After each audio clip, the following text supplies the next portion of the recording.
Part 1. Barbara and I were the classic all-American couple, or at least that's how everyone around us saw it. We met at a friend's backyard barbecue in Austin, Texas. I was fresh out of college, climbing the corporate ladder at a tech startup with more ambition than common sense. She was working at a marketing agency downtown, sharp as hell with that natural charisma that made everyone around her feel like they were the most important person in the room.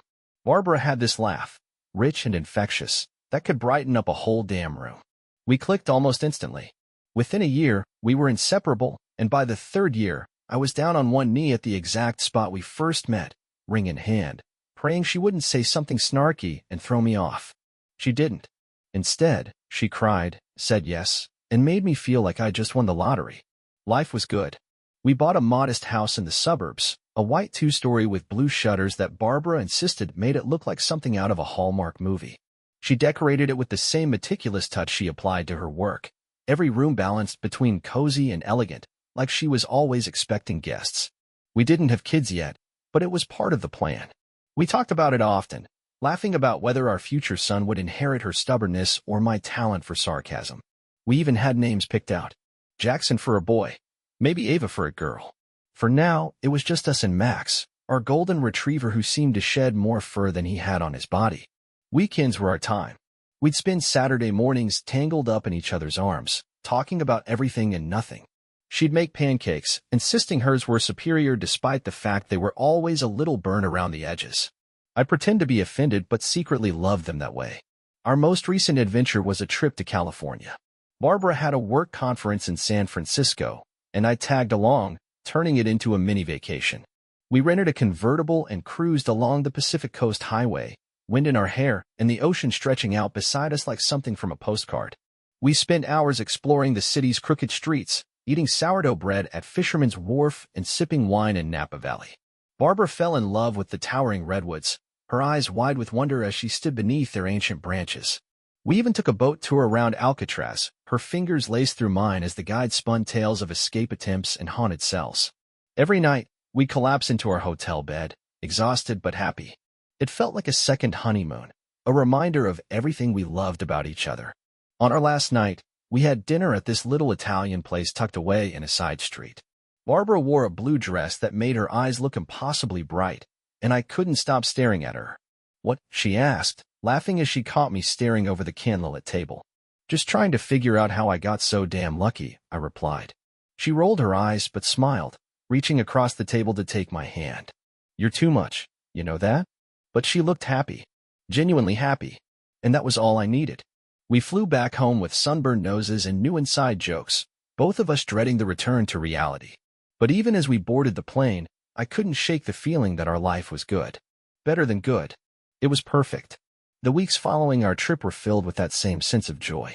We hosted barbecues with friends, went hiking with Max, and spent lazy Sundays binging whatever Netflix series Barbara decided was a must-watch. We'd make fun of terrible acting, toss popcorn at each other, and end up tangled on the couch until we drifted off to sleep. I took Barbara out on dates whenever our schedules aligned. Fancy restaurants, dive bars, concerts, whatever felt right. I loved seeing her eyes light up when I surprised her with tickets to her favorite band, or when we stumbled upon a quirky little antique shop she couldn't resist exploring. It felt like we were making up for all the years we spent grinding through work, finally enjoying the fruits of our labor. We were both doing well in our careers. My tech job was demanding, but the paychecks were rolling in, and Barbara's marketing agency had just landed a massive client that meant even longer hours but way better pay. We joked about being rich and buying a mansion someday, though we both knew we were too grounded for anything that ridiculous. But all jokes aside, we were genuinely happy. The life we had built together felt strong and full of promise. It seemed like nothing could shake us. Part 2. It was a few weeks after our trip to California when I first noticed something was off. Nothing huge, just little things that added up like pebbles filling a jar. At first, I thought I was imagining it. Barbara was just as charming and radiant as ever, but something in her energy felt distracted. She started spending more time on her phone, clutching it like a lifeline. It wasn't that she was glued to the screen constantly, but more like she was checking it obsessively, her eyes darting to the display every time it buzzed. She'd smile at her phone, a subtle, almost secretive smile that wasn't meant for me. One night, we were curled up on the couch watching a movie, something cheesy and forgettable. Barbara kept glancing at her phone, tapping away like she was texting someone. I tried to brush it off, but the warmth of our usual evenings together felt thinner, less genuine. "Everything okay?" I asked, pretending to sound casual. "Yeah, just work stuff," she replied without looking up. "Big campaign coming up. You know how it is." I nodded, even though I knew that wasn't how it was. Barbara was usually good at leaving work at the door. She'd always complain about people who couldn't unplug, swearing she'd never be that person. Yet here she was, glued to her phone like it was the only thing keeping her world intact. The changes were subtle but persistent. She started working late more often, or at least she said she was. Sometimes she'd come home smelling like perfume that wasn't hers.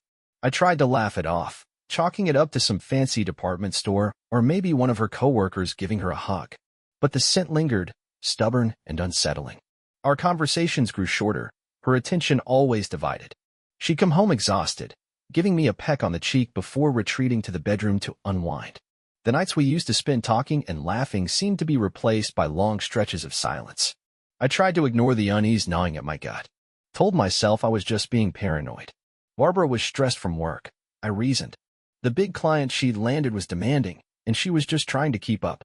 But then there were the phone calls.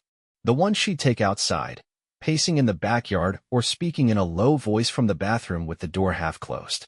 I could hear the muffled sound of her voice, hurried and anxious. Whenever I'd ask who it was, she'd brush it off with a casual, "Just work stuff, babe." I wanted to believe her. I really did. But there's something about secrets that scratches at your sanity, a constant itch you can't quite reach. I started paying closer attention, picking apart every word she said, every glance she stole at her phone. The changes kept building. I caught her smiling at her phone more often, but when I asked who she was texting, she'd laugh it off and say it was just work or something from one of her friends. It felt like she was giving me half-truths, just enough to keep me from asking more questions. She started staying out late more often, always with a reasonable explanation. Drinks with coworkers, late-night strategy meetings, networking events. I told myself it was just her being dedicated to her career. But the excuses started to feel routine, like she'd rehearsed them before saying them aloud. It didn't help that she'd gotten better at hiding things. She kept her phone on silent, face down on the table, as if she didn't trust me not to look. And maybe she was right. Because by that point, I was suspicious of everything. I started noticing patterns. The way she'd rush to check her phone the moment it buzzed, her fingers tapping out quick replies before tucking it away like she'd just handled something illicit. The way her smile seemed to flicker and fade when I asked how her day went, like she was holding something back. It was the silence that bothered me the most. Those stretches of empty space between us where conversation used to flow effortlessly. Now, every word felt measured, every smile forced. It was like she was holding her breath around me, waiting for something to go wrong. I couldn't shake the feeling that something had already gone wrong. I just didn't know what it was. I began watching her more closely, noting the times she claimed to be working late and comparing them to when she'd actually come home. Sometimes the math didn't add up.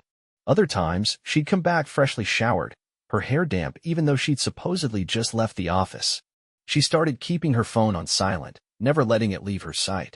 When we were together, she'd tuck it away like she was hiding something, her fingers twitching every time it buzzed. If I asked her what was so important, she'd shrug and say, "Just work stuff." But it never sounded convincing. I kept trying to reason it away, to tell myself I was just overthinking. But the signs were there, accumulating like dust in the corners of a neglected room. Part 3.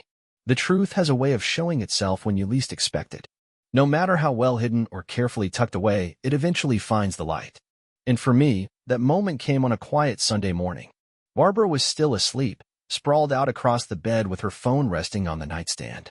I was up early, unable to sleep after another night of feeling her body next to mine yet a million miles away.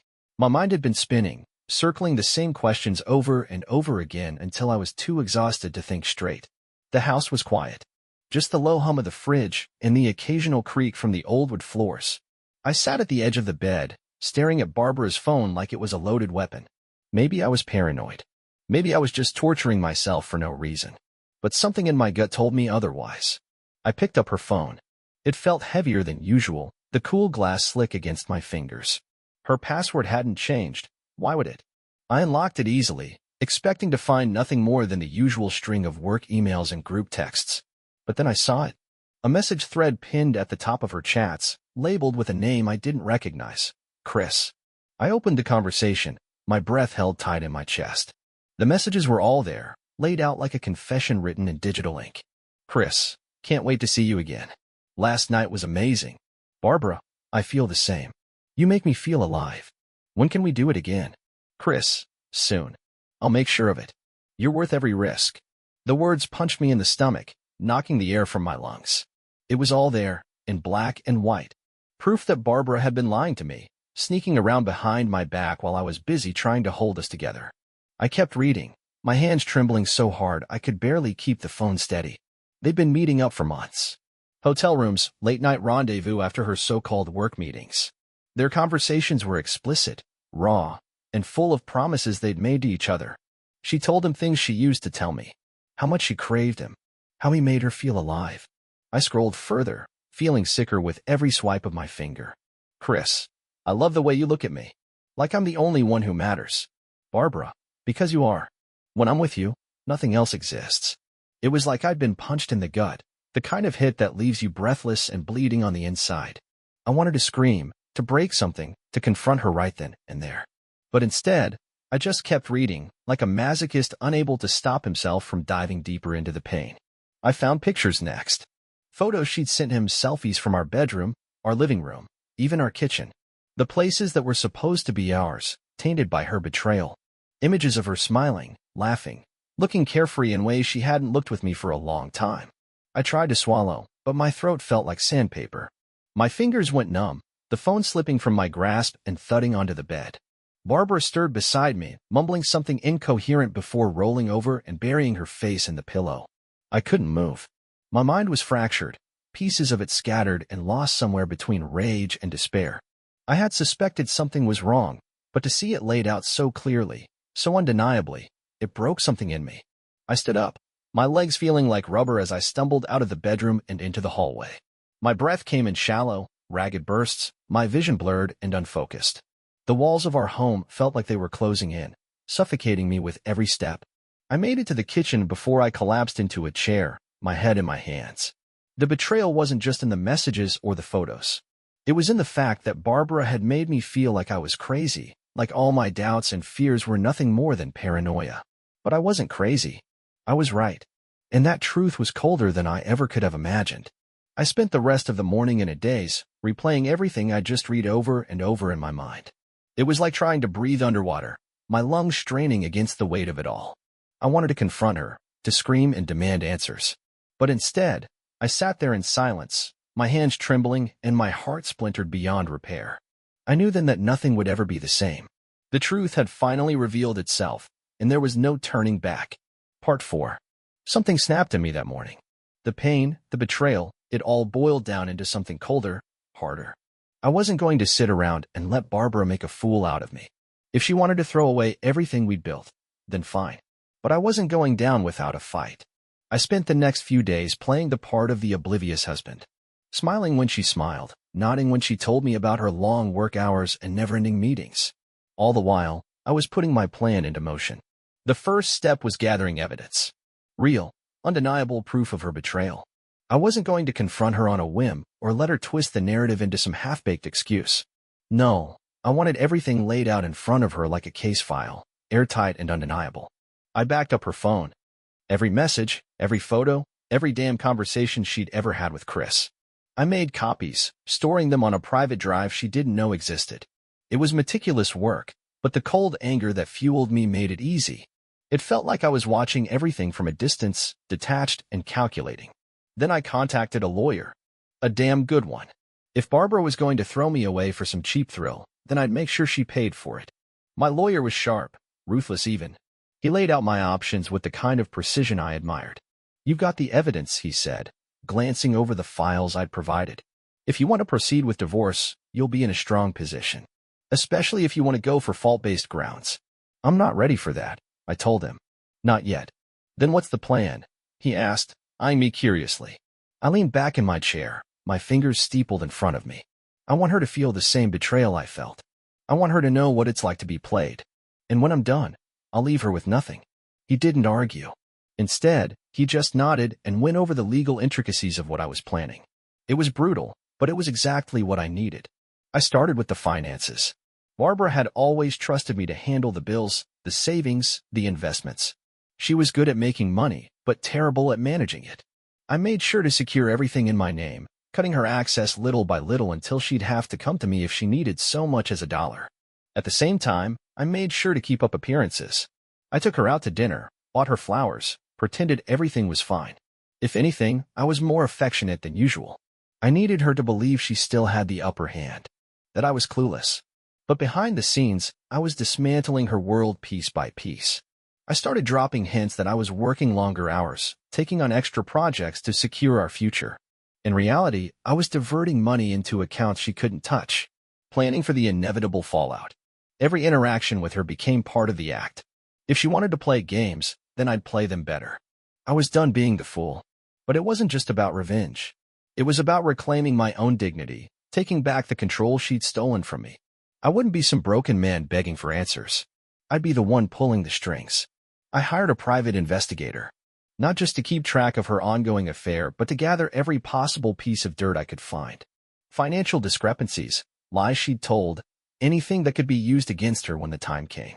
And it wasn't just about punishing her. It was about protecting myself, making sure that when the dust settled, I'd be the one standing tall, that I'd come out of this nightmare with my head held high. I kept everything hidden. The files, the recordings, the documentation of her infidelity. It was all neatly organized, locked away where she'd never find it. It was almost exhilarating, knowing I was taking control of the situation, turning the pain into something sharp and precise. Barbara had no idea what was coming. She'd made her choice. Now it was my turn. I spent hours every day fine-tuning my plans, mapping out every possible scenario and making sure I was prepared for all of them. My lawyer helped me navigate the legal side of things, while the private investigator fed me constant updates on Barbara's activities. It was amazing how much she'd underestimated me, how easily she'd slipped into her double life, thinking I'd never catch on, that I'd just keep on being the dutiful, clueless husband she assumed I was. I wasn't that man anymore. I was something else entirely. By the time I was finished, Barbara wouldn't even recognize the life she tried to destroy. And when it was all over, I'd be the one walking away. Part 5. Barbara had no idea what hit her. By the time I was done, her world was nothing but scorched earth and broken dreams. It took months of careful planning, meticulous execution, but in the end, I'd torn down everything she thought she controlled. The divorce was brutal. I made sure of that. I'd lined up the evidence so perfectly that her lawyer practically begged for a settlement the moment the papers were filed. Adultery, financial misconduct, abandonment. I threw every legal term at her like it was a dagger. The accounts she thought she could rely on, frozen. The credit cards she used so freely, canceled. The house, sold off before she even knew what was happening. I kept my lawyer on speed dial, his ruthless efficiency a mirror to my own determination. Barbara tried to fight back, of course. Tried to spin the story into something more palatable. That she was unhappy, or unfulfilled. As if her betrayal could be justified by some sob story she cooked up to soothe her own guilt. But it didn't matter. The evidence I'd gathered spoke louder than her desperate excuses. I left her with nothing but the wreckage of her own decisions. And when the ink dried on those final divorce papers, I felt something I hadn't felt in a long time. Freedom. It wasn't just about hurting her, though. It was about reclaiming myself. She had tried to tear me down, to shatter my sense of worth. But instead, she'd only forged something stronger. I was done being her victim. Done being the man she thought she could manipulate and discard. I poured myself into rebuilding my life. I cut off everyone who sided with her, friends who believed her lies or pitted her for the destruction she'd brought on herself. I wasn't interested in anyone's sympathy or approval. I was only interested in moving forward. I sold the house and bought a place of my own. A sleek, minimalist condo downtown that felt like a fresh start. No ghosts of our past lurking in the corners. No memories stained by her betrayal. I threw myself into my career with a vengeance. Late nights, early mornings, whatever it took to climb higher and faster than ever before. Promotions rolled in, my bank account swelled, and I built a new circle of friends who respected me for who I was, not who I had been. I hit the gym harder than ever, pushed my body until the pain became a reminder of my own resilience. Muscle replaced the softness of complacency, strength replacing the weakness she'd tried to instill in me. Every drop of sweat was a declaration that I wouldn't be broken. And I didn't just survive. I thrived. The bitterness faded over time. I let go of the anger, not because she deserved forgiveness, but because I deserved peace. Her name became just a word, her face just another featureless blur among the crowds. People asked me if I was ready to date again, to find someone new. But I wasn't interested in rushing back into the arms of another woman. I needed to build myself up first, to make sure I was solid from the ground up. Months turned into years, and the man I became was someone I barely recognized. Stronger, sharper, wiser. The scars she left behind only served as proof of my survival. One evening, I was at a rooftop bar with friends, the city skyline blazing behind us in a wash of amber and violet. We laughed, traded stories, celebrated another successful project at work. And in that moment, I realized something important. I was happy, not just content or satisfied, but genuinely, deeply happy. Barbara had tried to break me, tried to strip away everything I was until there was nothing left but a hollow shell. But instead, she'd only given me the motivation I needed to rebuild myself from the ashes. I'd become my own man, untethered from her betrayal, unburdened by the past. I didn't need her. I didn't need anyone who couldn't respect me. The last I heard of her, she was struggling, moving from one dead-end job to another, her reputation tainted by the truth I'd exposed. Maybe it was cruel to feel satisfaction at her downfall, but I didn't care. She'd made her choices. Now she had to live with them. As for me, I'd moved on. I'd won. I thrived in ways she'd never expected. My career soared, my confidence sharpened like a blade. I traveled, explored the world beyond the dull routines of our past life. I built new friendships, genuine ones, with people who valued loyalty and integrity. I didn't just rebuild myself. I created something stronger, more resilient. In the end, I owed her nothing. Not forgiveness, not closure, not even hatred. I'd risen from the ashes she left behind, and I was better for it. I'd won, and I would keep winning. The end.